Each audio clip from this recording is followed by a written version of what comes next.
system next year, which is just about a few days away from here.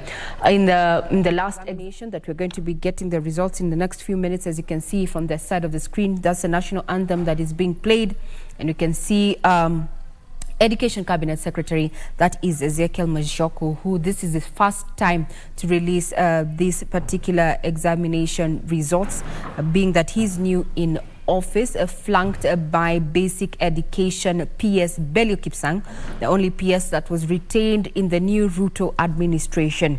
1,244,188 candidates had registered to take part in this examination, but on a spot check from across the country, a handful missed this particular examination, and we're going to get the correct number as we have the release of the results there by the Education Cabinet Secretary, owing to a number of various reasons, including matters of security, the ongoing drought, especially in the Asals, as well as cases of teenage pregnancy, a menace that continues to dog the education sector. What are we going to be expecting in the next few minutes? This is the results we're going to be comparing the performance of the candidates and the previous candidates in the KCPE 2021, and in comparison to the results that we're going to be getting in the next few minutes there.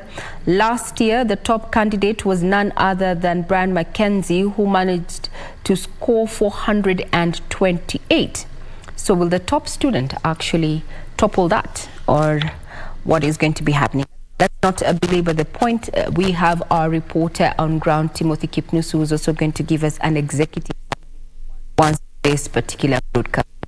Watching KBC Channel 1, now we take you down to meet Hani of the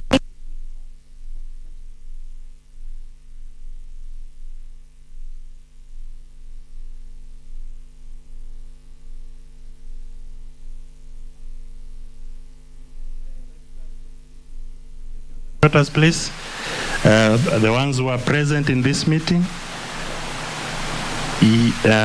Asanteni sana na mbarikie. The TSC directors present. I know we have a lot of activities still going on up to 23rd, so we appreciate the ones who are present. We have representatives of the security agents. Asanteni sana mbarikiwe. Representatives from the security agencies that are around here. Karibuni na mbarikiwe. Do we have representatives of the KCPE Marking Center organizers? Karibuni. Msikie mko nyumbani.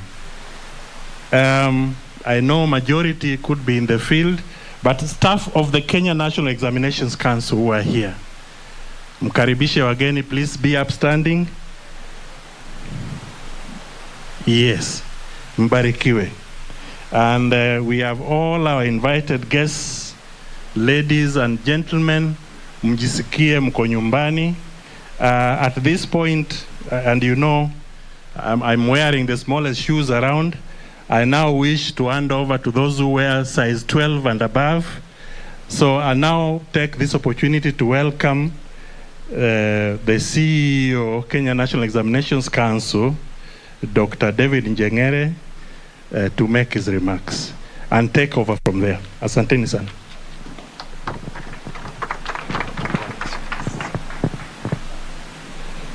Thank you very much, Mr. Uchich. The Cabinet Secretary, Ministry of Education, Honorable Ezekiel Mashogu.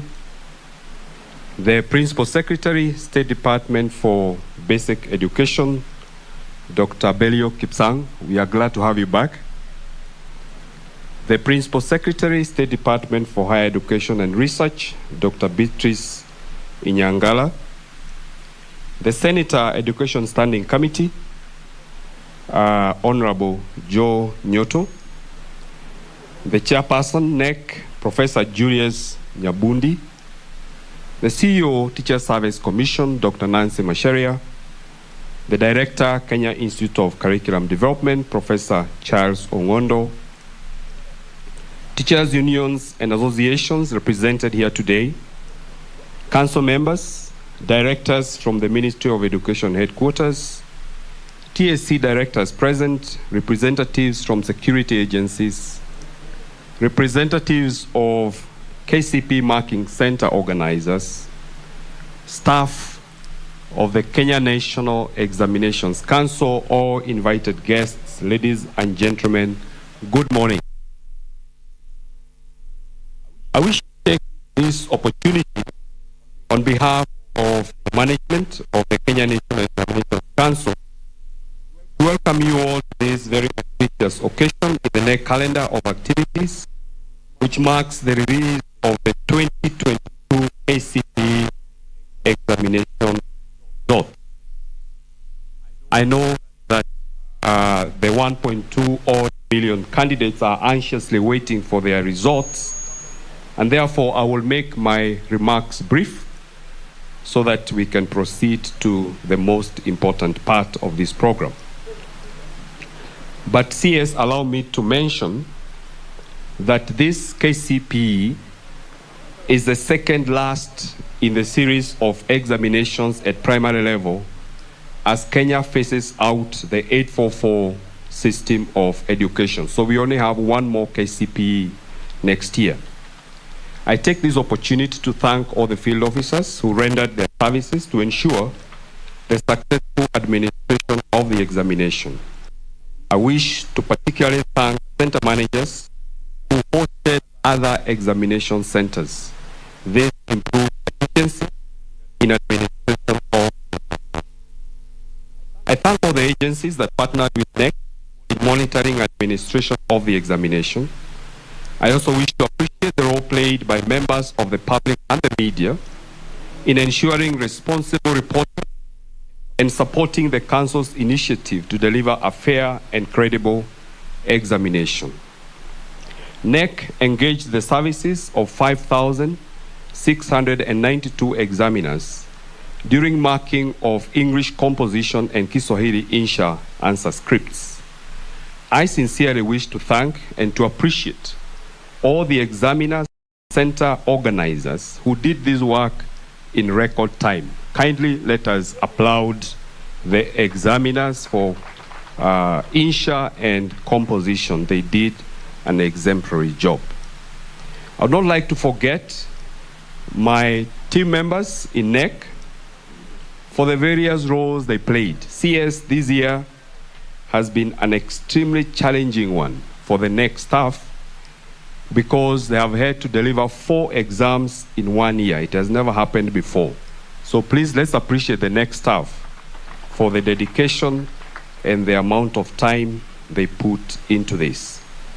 NEC remains committed to delivering credible examinations and to uphold integrity in the certification process. I call upon all candidates, parents, stakeholders, and the general public to exercise patriotism by desisting from attempts to cheat in examinations. CS, before I conclude, I would like to make some comments about KCPE. As we are aware, the KCPE examinations were administered concurrently with KCPE summative exams for grade 6 learners.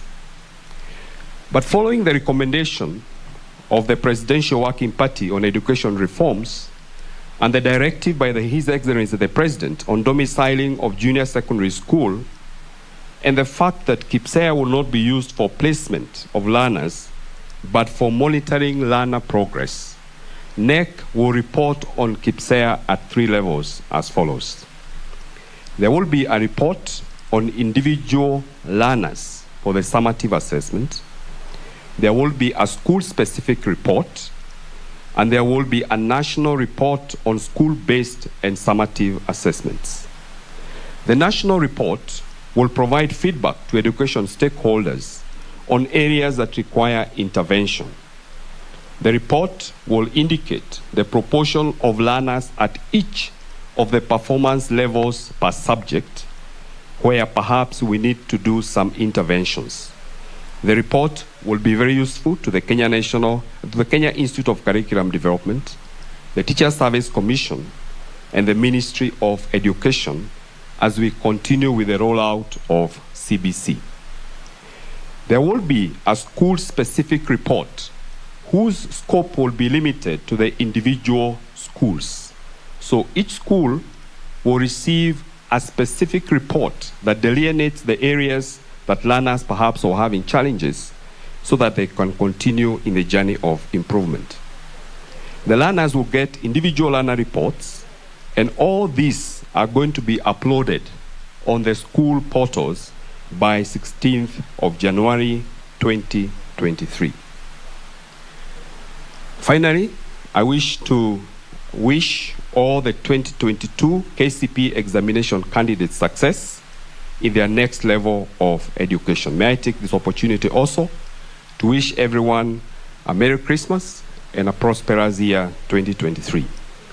It is now my duty to request the KNEC Chairman, Professor Nyabundi, to make his remarks, and thereafter invite the CEO, Teacher Service Commission, to make her remarks, and then the PS will take over the program from that point. Professor Nyabundi, please.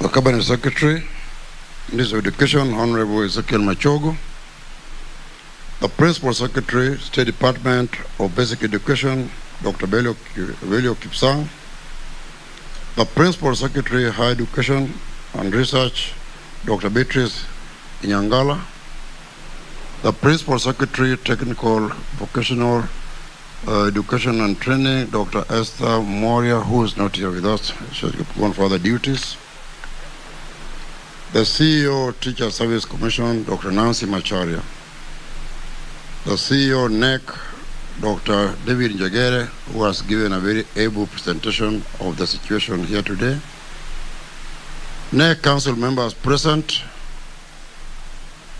or the directors and other senior officers from Ministry of Education, directors and other senior officers from other ministries and Teacher Service Commission, representatives from teachers' unions, including NAT, KUPET, KEWATA, the Kenya Private School Association, the Kenya National Parents and Teachers Association, the heads of Association for Primary and Secondary Education present, members of the media fraternity, ladies and gentlemen.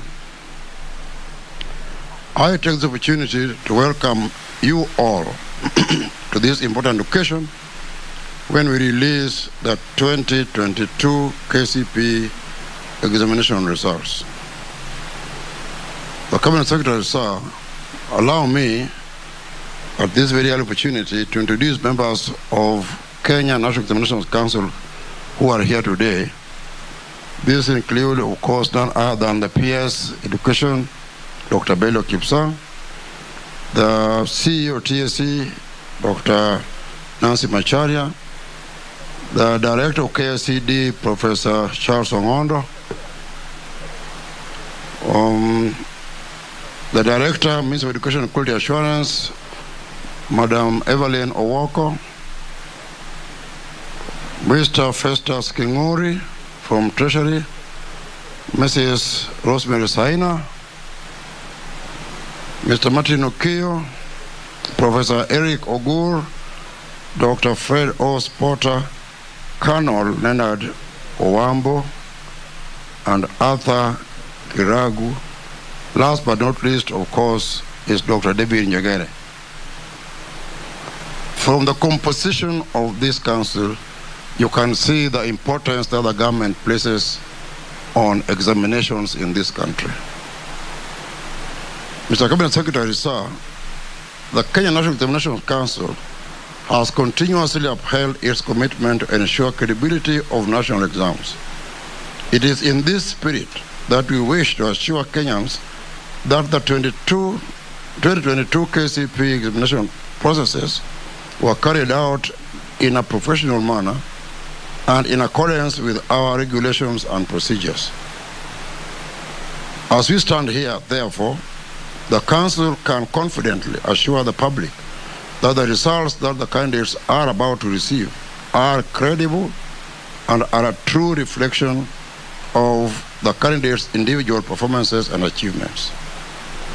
Notably, sir, the 2022 cohort of candidates marks the end of the compressed school year that was necessitated by the COVID-19 pandemic of 2020. This was a difficult period, and while NEC has worked under constrained circumstances, it has been able to deliver the examinations, especially this series where the Tibet teachers and school examinations were running concurrently.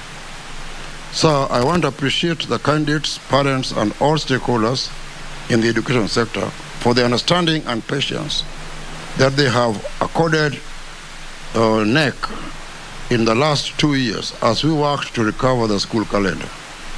Gradually, from 2023, we will see the resumption of the normal school calendar. I wish to thank the Cabinet Secretary, Honorable Ezekiel Machogu, for the support and leadership he has provided to our team, which has enabled the Council to deliver its mandate, that is, delivering credible examinations. Sir, NEC has made strides in innovations and infrastructural development in its systems and processes to ensure resources are effectively utilized, enabling the Council to deliver credible national examinations to all the candidates in Kenya. I further take this opportunity to thank you, sir, for presiding over this auspicious occasion. I now wish to take the opportunity to wish all a Merry Christmas and Happy 2023, and to invite Dr. Macharia, the TSC CEO, to present her remarks.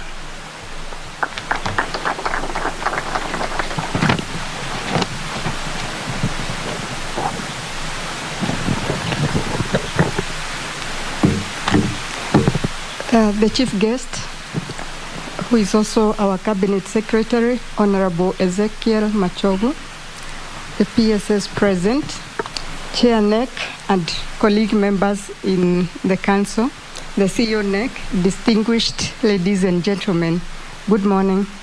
What is it? Yeah. So,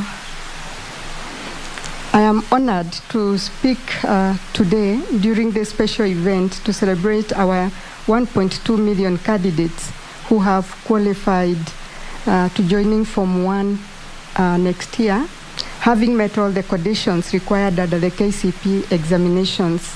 On behalf of the Teacher Service Commission, I congratulate the KCPE class of 2022 for doing their part and securing their future. I also want to take this chance to thank all our teachers, both in public and private schools, the majority of who participated in the invigilation, supervision, and marking of the examinations.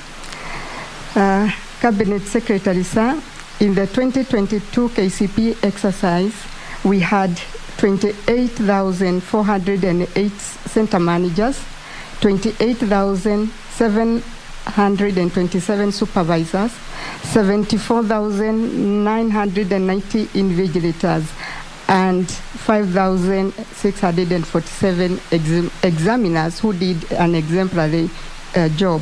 I congratulate all the staff and encourage them to keep up with the good spirit in line with the Code of Regulation for Teachers. It is because of you teachers that the 2022 KCPE class has performed well. As a commission, we thank the government for finding resources to allow us to recruit an average of 30,000 teachers in an exercise we are expected to conclude next month. I wish to urge all unemployed teachers to apply for their jobs and inform the public that we have until Friday, December 23rd, for the applications to get to us. This is a huge enrollment of teachers that has not been realized since 1997, Most of you will remember that before 1997, we used to have supply-driven recruitment where TSC would recruit all teachers. Then recruitment was frozen, and from 1997, we started on demand-driven. And since then, we have never had such a huge enrollment of teachers. And we want to thank His Excellency, the President, Dr. William Ruto, for directing that we execute the exercise. On our part, we promise that the exercise will be carried out transparently and in line with the constitutional requirements of equity and meritocracy. I also assure the country that we are continuously applying all strategies to ensure prudent and optimal utilization of the existing teacher resource, both in our primary and post-primary institutions. And following the directive of His Excellency the President, that junior secondary school be domiciled in primary school, the TSC has moved quickly to develop guidelines on staff to handle the learners who will be joining grade 7. So apart from the 30,000 that we shall be employing, we shall also be developing guidelines on those others that we shall be deploying to help in that grade. These guidelines will be released to stakeholders in January. In the meantime, 30,550 new teacher recruits, that is 9,000 on permanent and pensionable terms, and 21,550 teacher interns will be posted to handle the JSS before the opening of next term.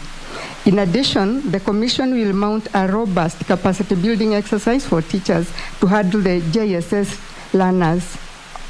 I wish to reassure the country that retooling of the teachers will continue to cover all secondary school teachers and all those who will be joining the teaching service during the CBC implementation. As you are aware, we have already trained 60,000 teachers in the current secondary schools, and early next month we shall embark on the retooling of teachers who will handle JSS. Allow me once again to thank all the teachers who did very well in invigilating and administering these examinations, and wish everyone here a Merry Christmas and a Happy New Year. Thank you. And I now wish to invite our PS Velio.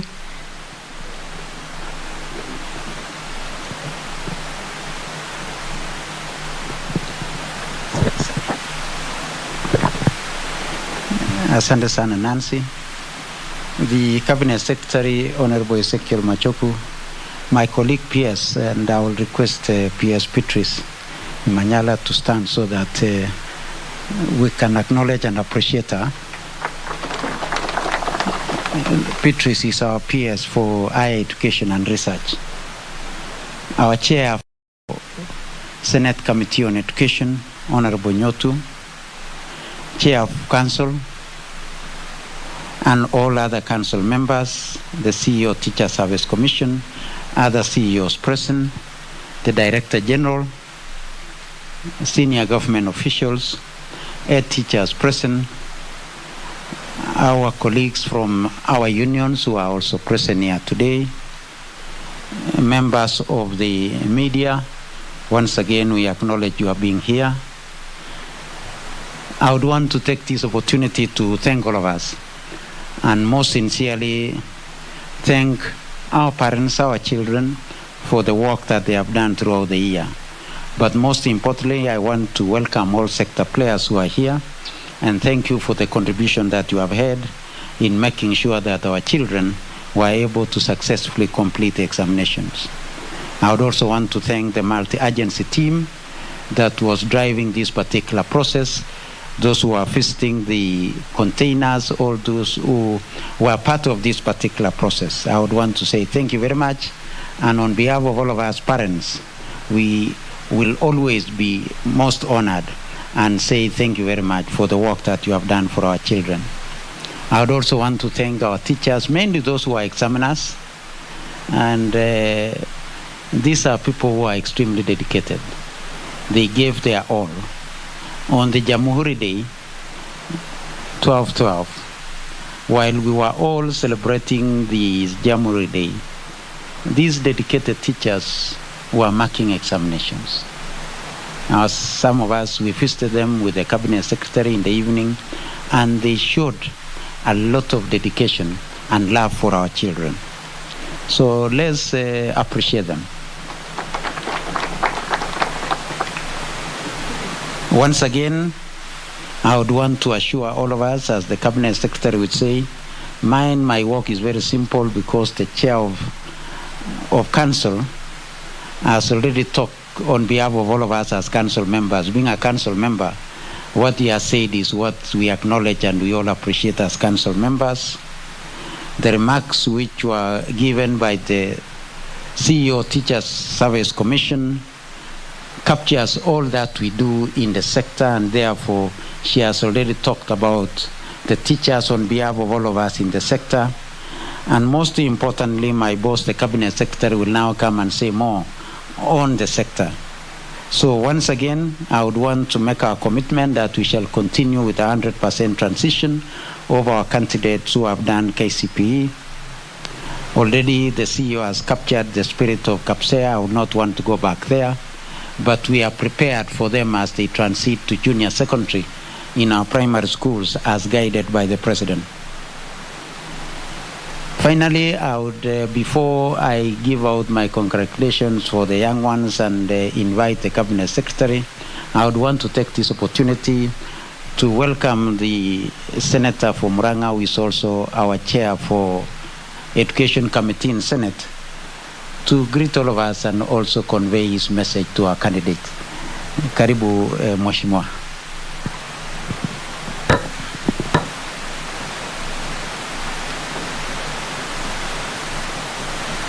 The CS education, PS, basic education, PS higher education, the chairman, NEC, the secretary, NEC, the representatives from trade unions, indeed, and all of us, ladies and gentlemen, good afternoon. So today I also join the rest of us in congratulating those that took KCPE last month, and we believe that, like this PS basic education has said, that all of them will be placed into secondary schools of their choice, which is a big milestone in the education sector in this country. And I do not want to say much because this is not my day, but congratulations to all candidates, their parents, and thank you, NEC, for the good job that you are doing. Merry Christmas to all of us and a Happy New Year 2023. Thank you very much. Thank you very much, Mheshimiwa. I would also want to take this opportunity to acknowledge and appreciate our colleagues who are with us here. I want to pray that I will be exhaustive enough. We have Julius Mukwe from the Ministry of Interior and the National Administration. Thank you very much. We have our Assistant Inspector General of Police, Tipin Atiang. Thank you very much. We have Chair, the Kenya Primary School Aids Association, Bwana Nzioka, karibu sana. We have the Chair of the Kenya Private Schools Association, Bwana Ochomu. Ochomu, yes, thank you very much. We have the Chair, the Kenya National Union of Teachers, Bwana Munue. Munue is there, thank you very much, Bwana Munue. We have the Secretary General of Kenya National Union of Teachers, Bwana Collins Oyu. Oyu is here. I see my brother has just arrived, Bwana Akelo Misori, the Secretary General for Kubet, and maybe with any other of your members who may have accompanied you. And our good friends from the fourth estate, the media, thank you very much for having come here. You know, all would not be there without you. You are able to beam to our parents and all other stakeholders this particular engagement. I would not want to say anything beyond that. I know our young ones are waiting for their results. So I would want to wish all of us a Merry Christmas and a Happy New Year. And it's now my singular duty to invite the Cabinet Secretary for Education, Honorable Ezekiel Machogu, to come and do that which he must do for this country. Karibu Wasiri.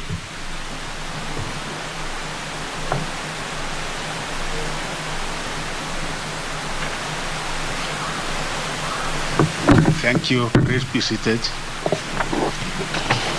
Yeah, thank you very much. Principal Secretary is present.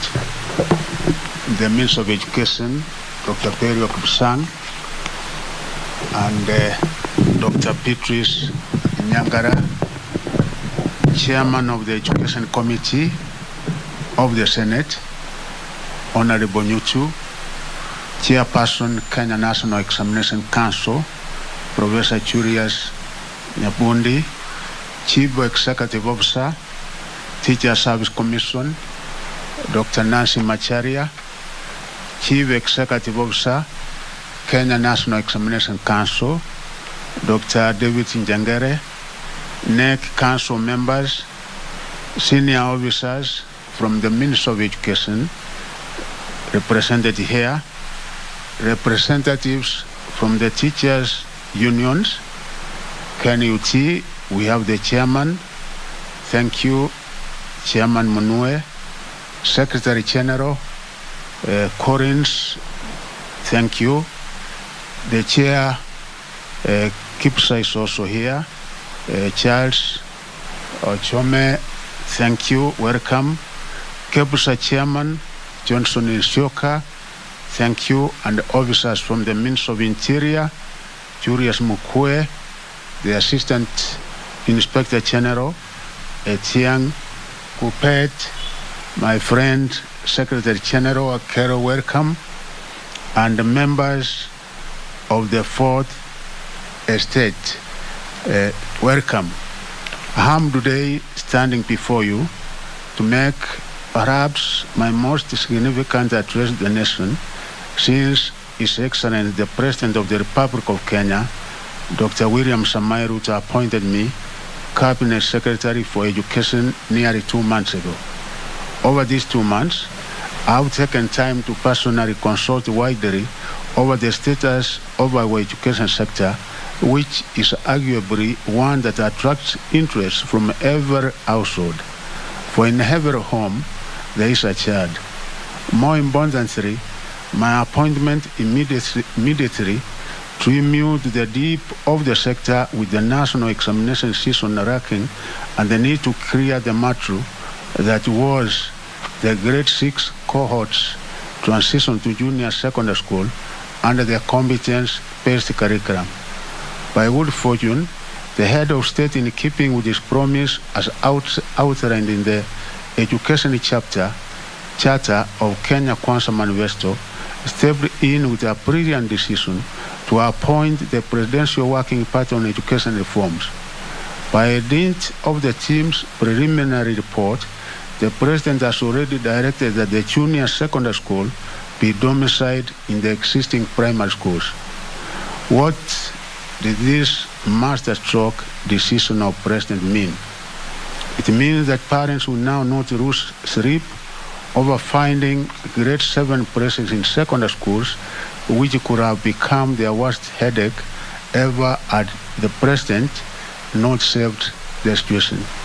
Secondly, domiciling the junior secondary within the primary school level means that the expected crisis of a double intake in our already congested high schools was averted.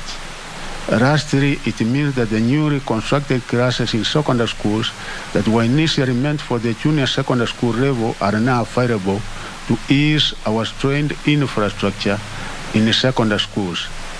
We therefore expect to have a relatively peaceful path to the achievement of the 100% transition policy of government during the Form 1 admission next year. Amid the smooth administration of the national examinations for 2022, I have, together with my top administration, subjected the sector into a quick baseline analysis with a view to finding an anchor upon which the new government can roll in its interventions.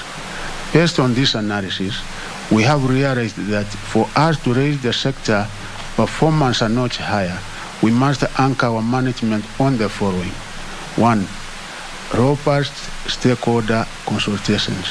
As a ministry and working with the key agencies, we will work together with all sector players while embracing regular consultations and public participation in line with our constitution. In this, we will take a cue from the example already set through the Presidential Working Party on education reforms, which has combed every part of our country to correct the views from all Kenyans. 2. Ensuring staff and technical officers work with the formidable teamwork. We will redouble our efforts to motivate our staff at the Ministry of Education for them to deliver service to Kenyans in one spirit. I promise to work with all stakeholders to ensure staff deployments, recognition and promotions are strictly based on merit and are carried out in strict conformity with Chapter 10 on values and principles of the Constitution. I am arrived at the fact that regardless of how smart our policies will be, they will always be doomed to failure unless our implementing staff are motivated to work well, since they sit at the execution desk and close at the consumers of our services. 3. Focused reform of policies and regulations. We are looking at the Presidential Working Party to make recommendations about laws, policies and regulations in our sector. We have seen a number of attempts to amend some of the existing laws, policies and regulations, a few of which are currently pending before the National Assembly.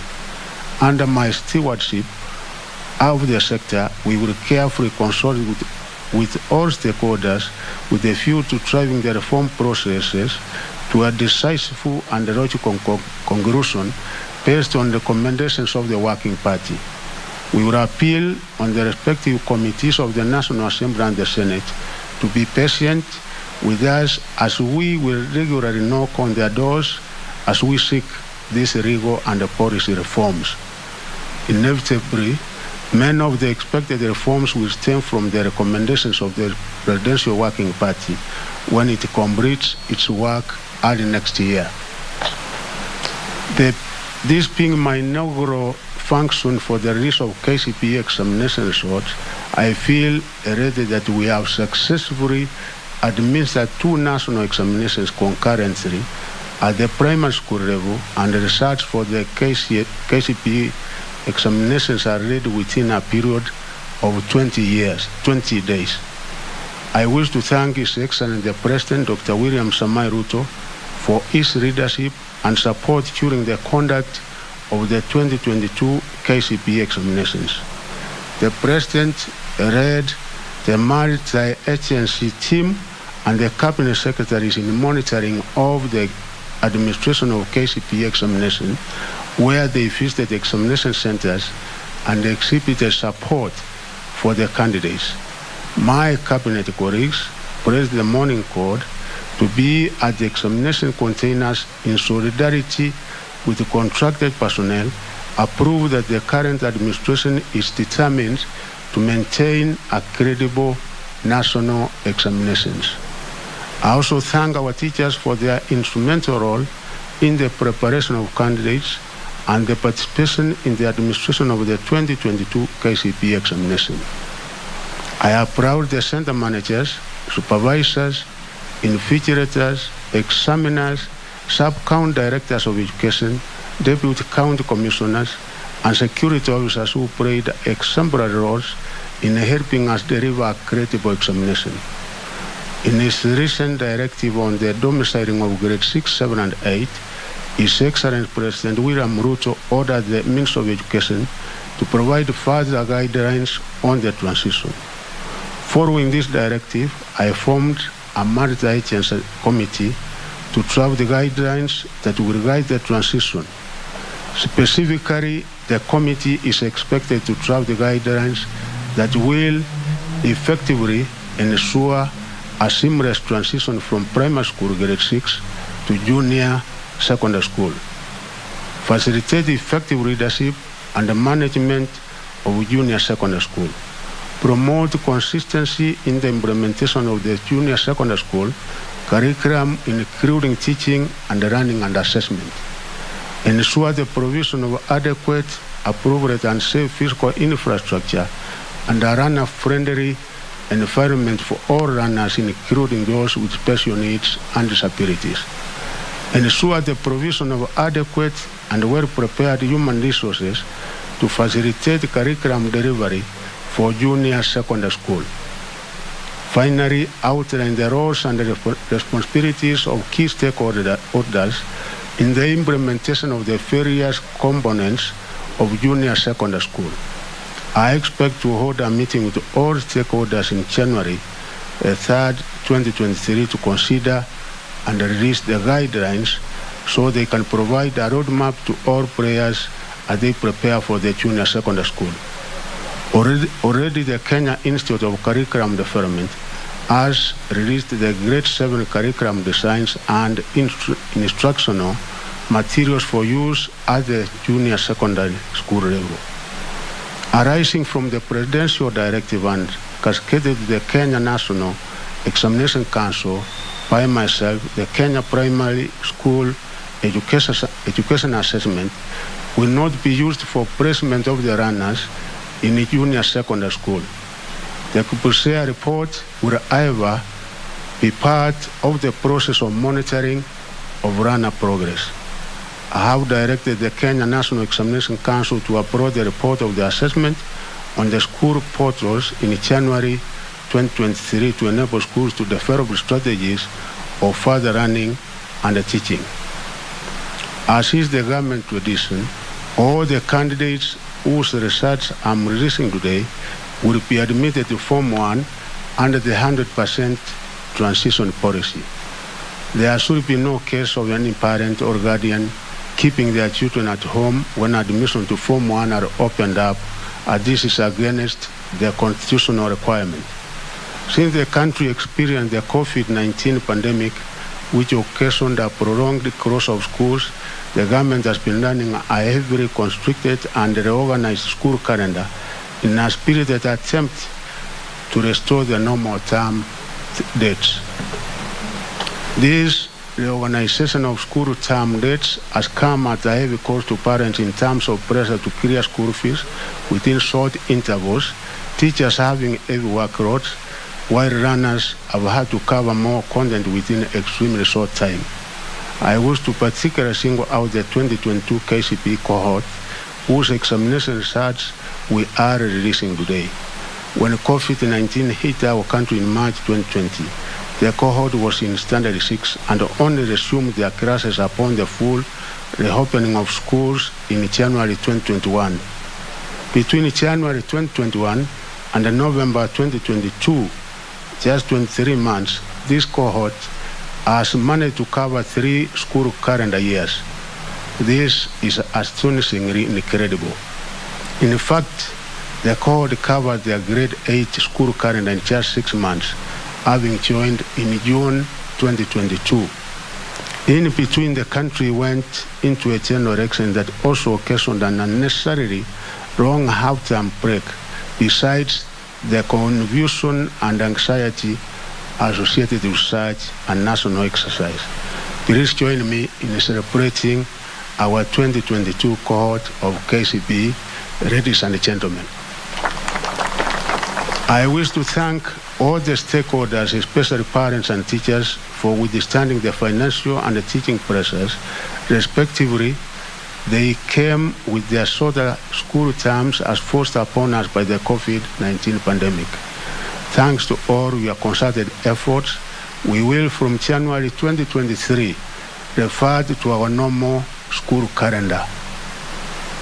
The ministry is determined to place the 2022 KCPE candidates in secondary schools as soon as possible to give parents adequate time to prepare them for their admission to Form 1.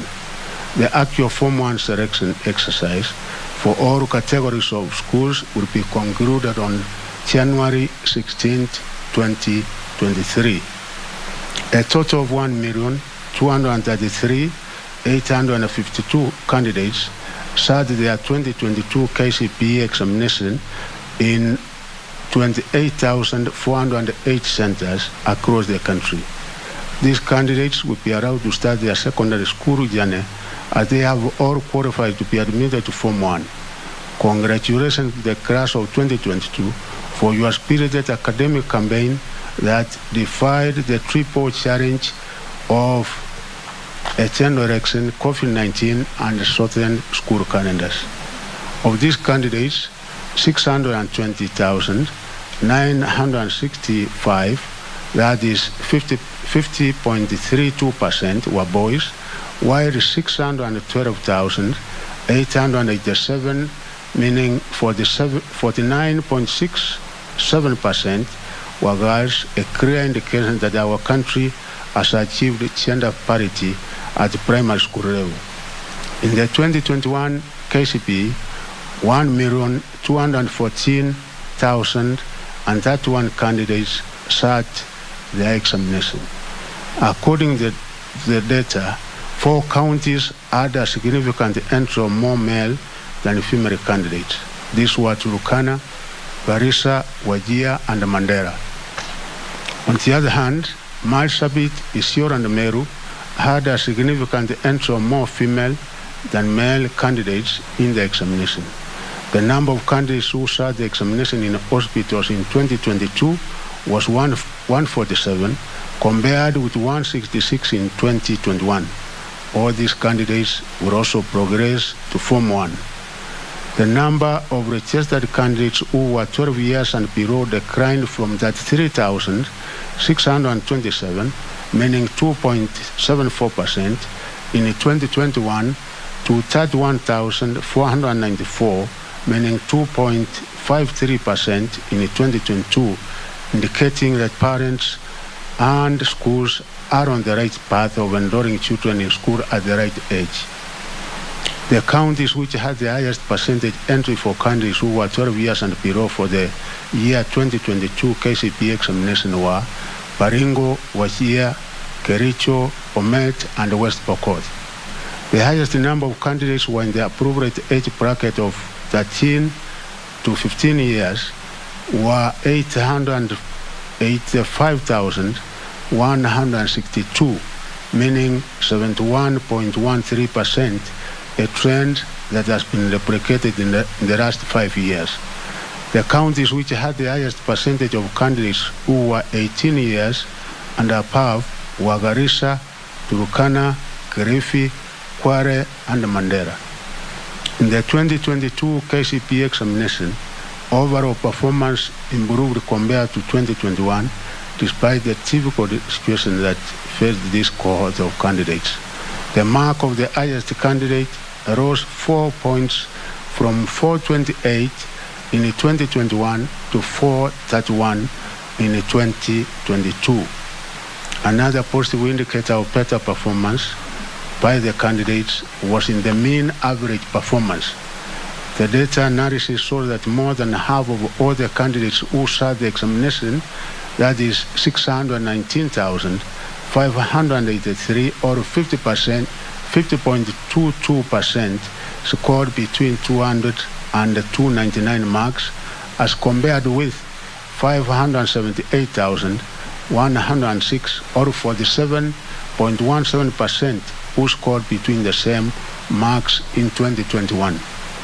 We are therefore very impressed with the KCPE examination class of 2022 for performing very well and raising the standards of the main.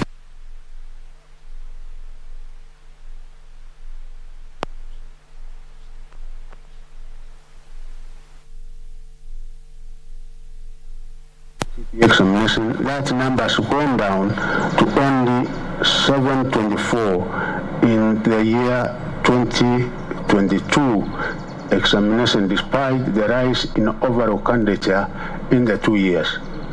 This was an indicator that most candidates scored better grades than the previous year. In particular, I am impressed that 9 candidates with special needs scored 400 marks and above, compared with only 2 in 2021. The first candidate with special needs scored 419 marks more than the top candidate in 2022 who scored in 2021.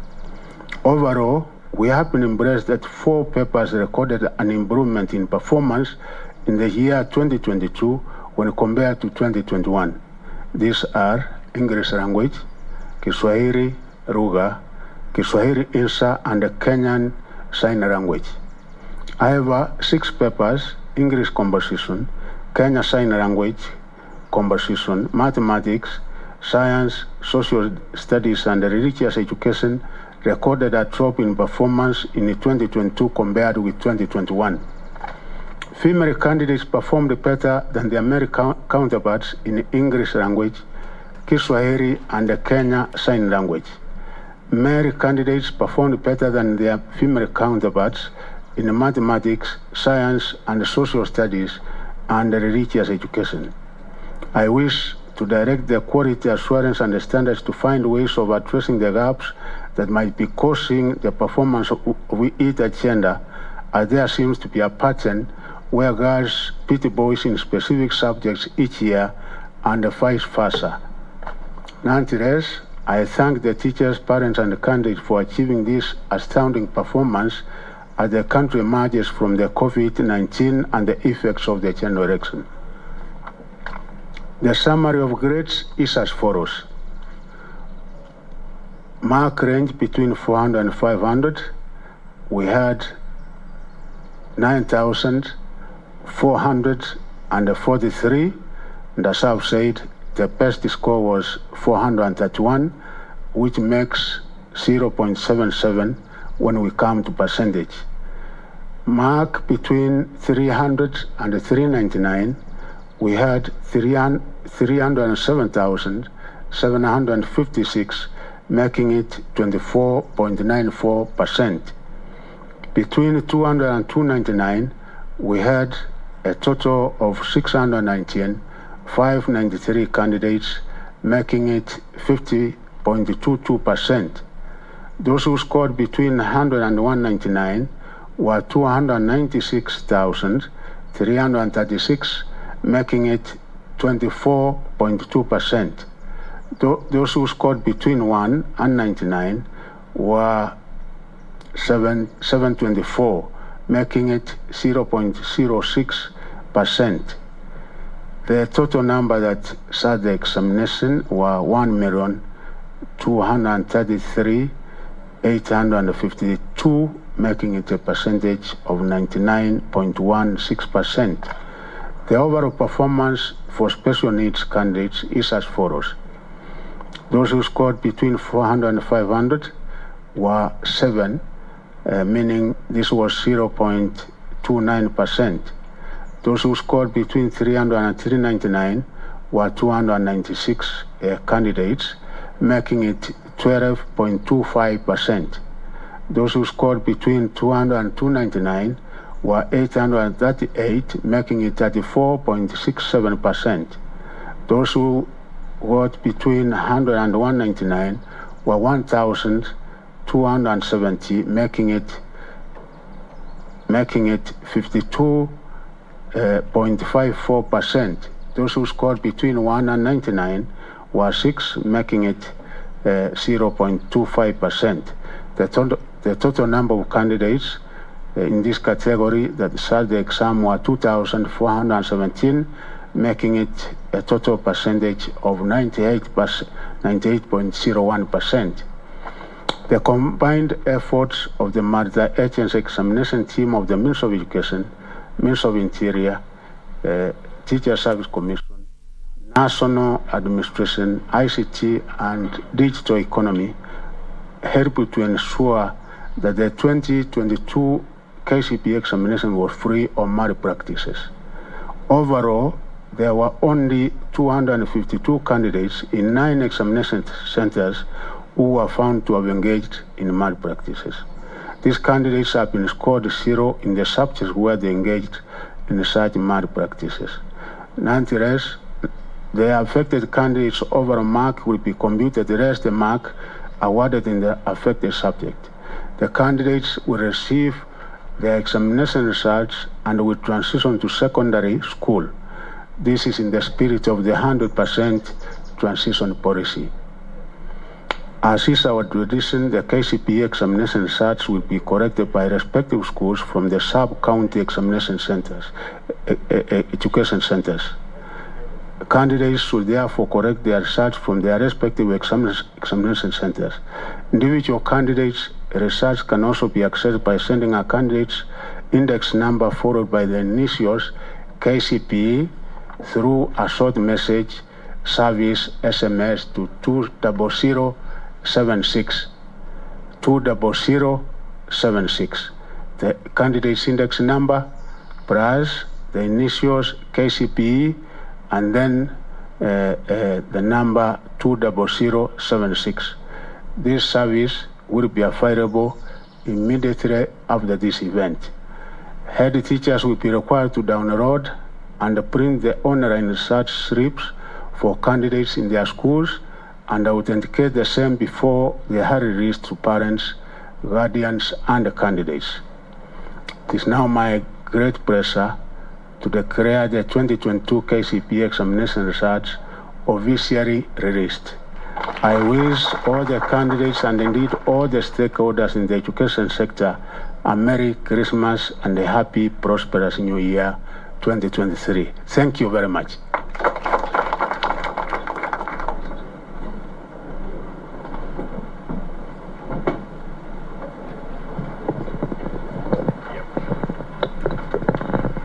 We now move to the official release of the KCPE results.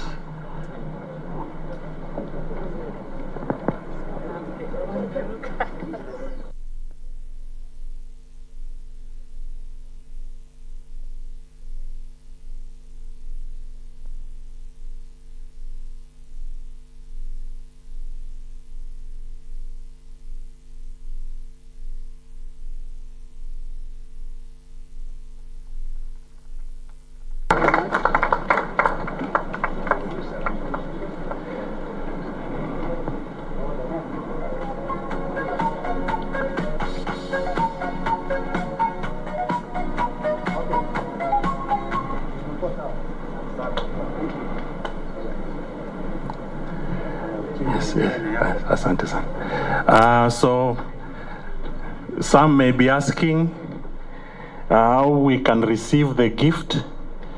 The 2022 KCPE examination results is the Christmas gift, and this is how you receive the gift. You send an SMS to 20076. The SMS should be full index number of the candidate followed by KCPE. Full index number, KCPE, then you send to 20076. The Christmas gift will be ready if you use that approach. I now wish to invite the Director EA to make a few announcements and move a vote of thanks before I request Joseph Githinji to offer the closing prayer. Thank you very much, our Master of Ceremony, our CSR, and all invited guests. Allow me to take this humble duty of moving a vote of thanks on behalf of Kenya National Examinations Council. Sir, we have all been looking forward to the release of the KCPE results 2022, and we want to take this chance to thank God for the good health that we have had and for the good opportunity that we have been given as Kenyans. I want to start off by thanking the Kenya National Examination staff for the tireless efforts that you have put in, the extra hours that you have burned the midnight oil. Allow me, sir, to also appreciate the presence of the directors from the Ministry of Education under the leadership of the Director General, and also the invited guests from the Ministry of Interior and GAO and Internal Security. Allow me, sir, also to appreciate the presence of the National Youth Service. They're also in our midst. On behalf of the Director General, we appreciate the support they have given to Kenya National Examinations Council. Given the fact that we are only 436 staff, so alone will not manage to deliver this mandate. And therefore, the support we have received from NYS is enormous. Can we give them a round of applause? So I want to appreciate the presence of the Kenya Private Schools Association, KEPSHA officials, and the union officials. We appreciate the support you've given in the field and gracing this occasion today. I would further want to appreciate the union officials present here today. We appreciate also your presence in this release of results. It would go bad if I don't mention the support we've received from our council members under the leadership of our chairman. We really appreciate the support we've received, and we want to say thank you very much for finding time in your busy schedule to come and join us in the release of results. Sir, I'm humbled to also appreciate the presence of the PS Higher Education, Dr. Beatrice Nyangala. On a light note, we come from the same place and we went to the same primary school. Thank you, Daktari, for gracing this occasion. Allow me to appreciate our PS of State Department of Basic Education. Sir, welcome back, and we want to say we enjoyed your presence even during the marking exercise and the administration exercises. You gave us the support in the field. I would want to appreciate the presence of the CEO, Teacher Service Commission, Dr. Nancy Macharia, for the support you've given. KNEC alone would not do it without the support of the teachers, as already mentioned by our speakers. Madam, we are very grateful, and indeed, we are always indebted to the Teacher Service Commission. Even when we give you a short notice, you've always released the teachers with gratitude. We want to say thank you so much. I would want to mention that, sir, we are today indeed very grateful for the presence of the chairman of the Committee on Education from Senate, Honorable Nyutu. Sir, thank you for coming, and thank you for gracing this occasion. Without forgetting to mention the media. I know they were here pretty early, and like you've always done, you've always given us leadership and given us guidance to enable you cover this function for all the Kenyans. We are indeed very grateful, and thank you also for gracing this occasion. I'd want to mention our CEO, Dr. David Jengere. Sir, thank you for the stewardship and leadership that you've given to all of us. And finally, sir, I want to appreciate you. We have interacted with you right from the launch of these examinations. We interacted with you at the container to oversee the administration. I would want to say partly you also became the direct examination administration. We have also interacted with you at the marking centers, and even late in the night, we know you are checking on us and just finding out how far we are with our PS. I want to say thank you so much for the leadership you've given, and thank you so much for the guidance that you continue to give. At this point, sir, I'd want to announce that we would have refreshments, and all of us will be given guidance by our ushers. They will be showing us the direction of wherever we'll be going to. With that, I want to say thank you so much, and Merry Christmas and a Happy New Year. God bless you. God bless Kenya. Thank you.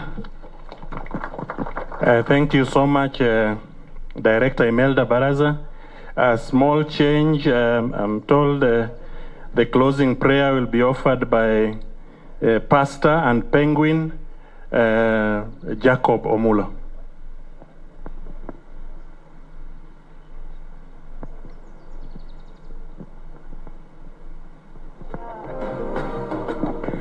Shall we stand for a word of prayer? Indeed, God, we are most grateful that you've brought us to the end of this. It has been a long journey, and we owe it to you. And so we pray that as we break, you who sees even to the innermost of our hearts will bless us, and that the season of Christmas will bring hope and assurance to each and every family. We pray for the leadership of this country. We pray for the leadership of the Kenya National Examinations Council, that you will enable us to proceed in recognition of the fact that we are because of you. And so we pray that you'll be with us as we travel home, and that you'll be with each and every family that's represented here, and each and every family of this country. Be exalted, be lifted up, because we prayed, believing and trusting in Jesus' name. Amen. Asanteni sana na mbarikiwe. Thank you so much.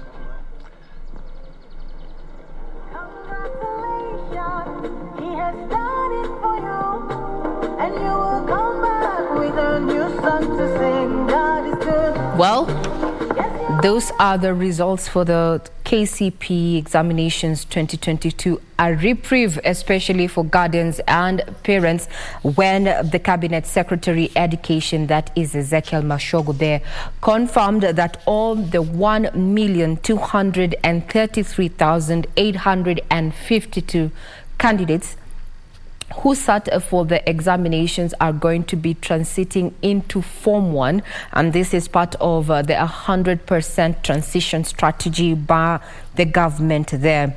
And quite a performance there, and a deviation, so to speak, from previous release of examinations. This morning, if you like, we've not heard the top students' name mentioned, neither the top 10 have they been mentioned, as well as the schools. This is a deviation from the past releases there that was last envisioned when the former Interior Cabinet Secretary actually had, that is Dr. Fred Matiang'i, had taken up office at the Education Ministry. It seems we're back to where we just talk about the performance and not name the students or the schools in which they sat the examinations from. Also, the CS there also highlighted the performance of students with special needs, and between those who scored between 400 and 500, we have 7 pupils there at 0.2% of the total of 2,114 pupils who sat for their examinations there under the special persons, or other persons living with disability category there, that indicated that was a 98.01% of those who got to sit in the examinations, while 1,233,852 represented 99.16% of the candidates who sat for the examinations there. Girls performed better in the KCPE examinations as per the released results, and they performed exemplary well in English, Kiswahili, and Kenya Sign Language, while the male counterparts did well in maths, science, social studies, and religious studies there. And the Cabinet Secretary, they're taking time to say that he is calling for stakeholders, teachers involved, to address the gaps, to find out if there are indeed gaps that are leading in the intergender variances there, with a keen interest there, with the boys still dominating the STEM subjects that happens to be mathematics and science, something that we have also seen in the KCSE results that have been released over the last few years. This is the second last edition of the KCPE examinations now, as we face out the 844 system. One more exam there under the 844 system that is set for 2023, as highlighted there by the Cabinet Secretary as well as the PS there, who said that the examinations, that the exam body, that is KNEC, conducted 4 examinations in 1 year. This is a ripple effect from the COVID-19 disruptions of the education system, and mentioning that the grade 6 students, that is KCPE, that in as much as the grade 6 sat for their examination, their results are not going to be used to place them in junior secondary schools, given that the Presidential Working Group recommended that they continue with their education within their current schools there. However, going forward, where KCPE is concerned, is that monitoring of learners is going to be taking place in 3 categories. That they're going to be an individual progress report. This is for the student, the individual students there, as well as the school report, and then the national report. Now, for the national report, it is going to be giving information to the TSC as well as the Ministry of Education and KNEC in regard to where gaps, where there may be gaps and need for improvement. And this particular report is also going to be tailored for specific schools, so that the school administration can address the supposed missing gaps as we transit from the 844 system to the CBC there. Nancy Macharia of TSC also took time during this particular ceremony to remind all those who are interested in applying for the 30,000 jobs. Well, the deadline is 23rd, which happens to be Friday, the 23rd of December. This particular recruitment exercise is targeting 30,000 teachers there. And she went further to also congratulate the examiners as well as the invigilators and center managers who saw this particular exercise through. Taking you back to what the CS also said in regard to a few cases of irregularity there, he pointed out that those who are found culpable, in as much as there were 25 candidates, actually 252 candidates who are found to have engaged in malpractices and were awarded a 0 in the specific papers that they were taking. They are also going to be transiting into Form 1 there. We expect that Form 1 application is going to be done after the Christmas festivities, and so that's to give time to parents and guardians there to adequately prepare for Form 1 joining the school. That is, the selection is going to be taking place after the Christmas festivities there.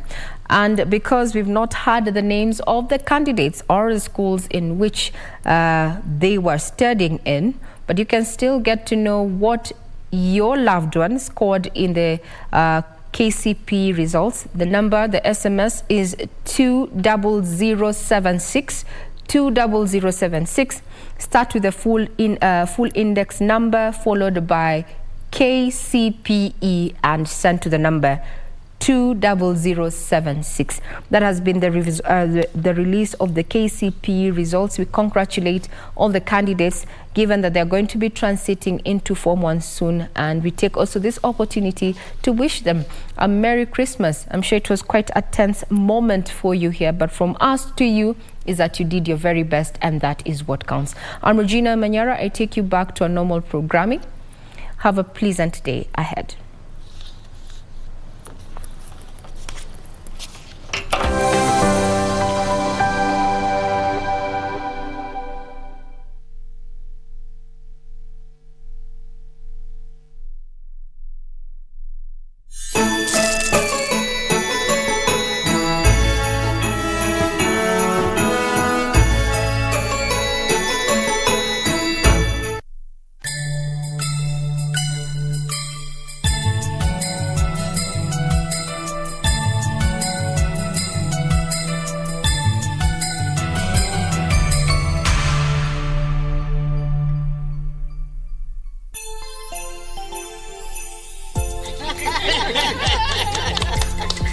Sisi kama wanavitimbi hapa, mwaka ikiisha na ingine ikianza, tunakuambia tu kitu moja.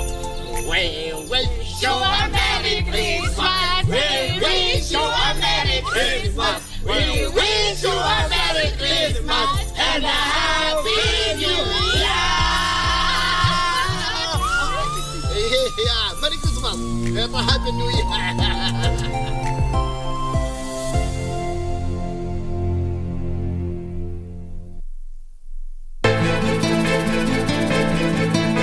Kama hajamfanya kitu wewe. Sawa, muue kama nataka kumuua. Utapambana na mkono wa sheria na wewe. Leo maajabu hujawika kama kawaida yako unaponiona karibu na Abel. Sijabadilika. Hilo naweza kukuhakikishia. Sijakuja vita jamani.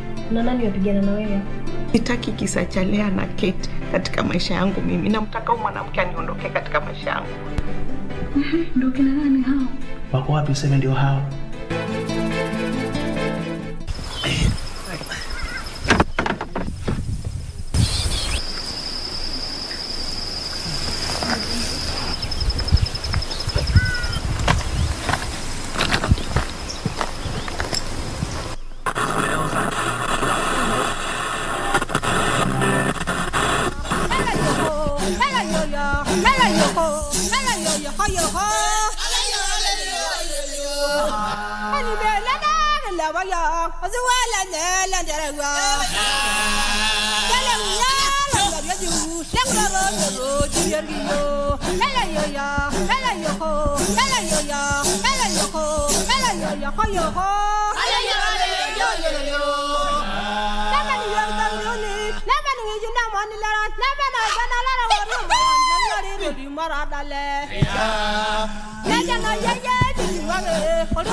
Never O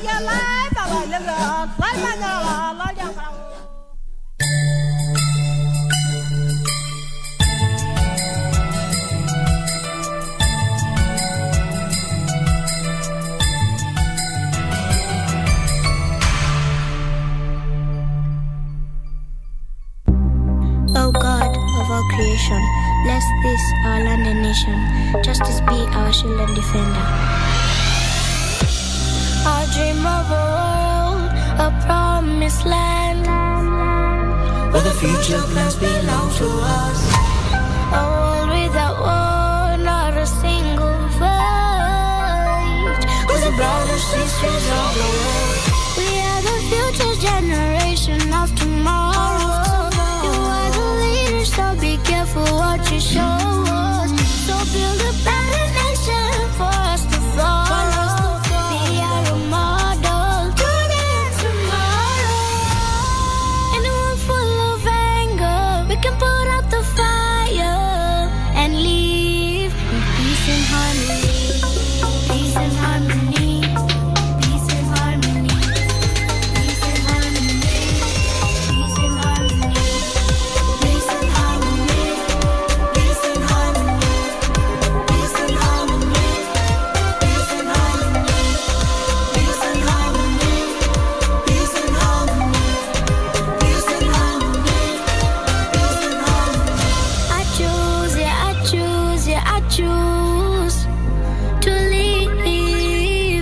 In peace and harmony, you choose, yeah, we choose, yeah, they choose to live in peace and harmony. We are the future generation of tomorrow. You are the leader, so be careful what you show us. So build a better nation for us to follow. Be our model today and tomorrow. In a world full of anger, we can put out the fire and live in peace and harmony.